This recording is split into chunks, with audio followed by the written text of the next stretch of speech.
Hello and welcome to Deep's kitchen and travel. तर आज आपण काहीतरी आगळी वेगळी अशी केळ्याची पुरी कशी बनवायची हे पाहणार आहोत. केळ्याची पुरी खूप चविष्ट बनते, टम्म फुगलेली आहे. पदर खूप छान सुटतात, खायलाही अगदी चविष्ट. चहासोबत खाऊ शकता किंवा आपली जी शेंगदाण्याची चटणी असते त्याच्यासोबतही ही खूप छान लागते. 2 ते 3 दिवस टिकते आणि प्रवासातही तुम्ही घेऊन जाऊ शकता.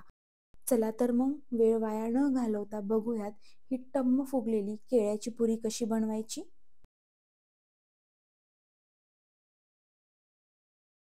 सर्वात आधी मिक्सरच्या एका भांड्यामध्ये खूप जास्त पिकलेली जी केळी असते, एकदम काळसर पडलेली जी केळी असते, त्या 3 केळ्या मिक्सरच्या भांड्यामध्ये घालायच्या. त्याचसोबत 3 ते 4 टेबलस्पून गूळ घालायचा. गुळाच्या ऐवजी तुम्हाला आवडत असेल तर साखरही घालू शकता. केळी जर खूप गोड असेल तर गूळ थोडासा कमी वापरा.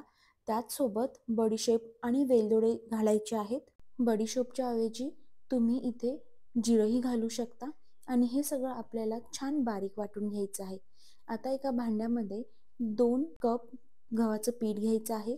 त्याचसोबत 2 चमचे मी बारीक रवा घातला आहे, बेकिंग सोडा, दही आणि आपण जी प्युरी केली होती केळ्याची ती घालून आपल्याला हे छान घट्ट पण मऊ असा गोळा मळून घ्यायचा आहे. पूर्ण पिकलेली थोडी काळसर झालेलीच केळी वापरा, त्याने पुरी गोडसर आणि मऊ होते. आणि केळी जर गोड असेल तर फारसा गूळ घालू नका किंवा साखर घालू नका. जास्त गूळ किंवा साखर घातल्यास पुरी तेलात तळताना जळण्याची शक्यता असते.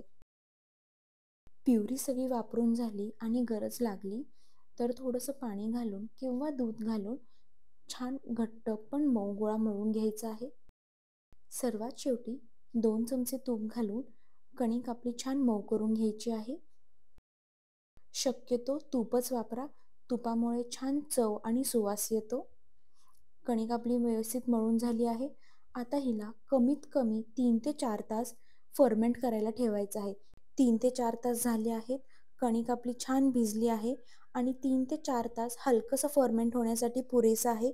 खूप जास्त वेळ ह्याला फर्मेंट करायला बाहेर ठेवू नका. आता ह्याचे गोळे करायचे आहेत. पुरीपेक्षा थोडासा जास्त मोठा गोळा करायचा अशा प्रकारे. आणि आपलं कणिक जर व्यवस्थित भिजलं असेल, व्यवस्थित त्याची कन्सिस्टन्सी असेल, तर कुठल्याही तेलाचा किंवा पिठाचा वापर न करता ही सहज लाटली जाते. आपल्या नॉर्मल पुरीपेक्षा केळीची पुरी थोडीशी जाडसर लाटायची. केळीची पुरी शक्यतो मैद्यापासून बनवतात, पण इथे आपण गव्हाच्या पिठाचा वापर केला आहे. हे पहा, साधारणतः एवढी जाड आणि अशा प्रकारे आपल्याला सर्व पुऱ्या लाटून घ्यायच्या आहेत.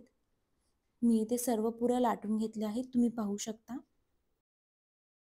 पुरी तळताना तेलाचं तापमान हे मध्यम असलं पाहिजे.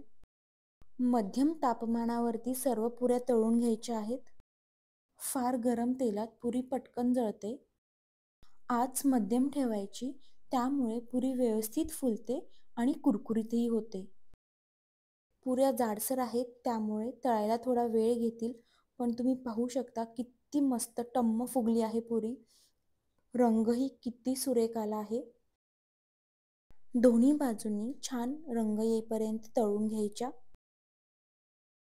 वाह, काय मस्त झाली ना पुरी. आता आपण हिला काढून घेऊयात. पुरी तळून झालेली आहे.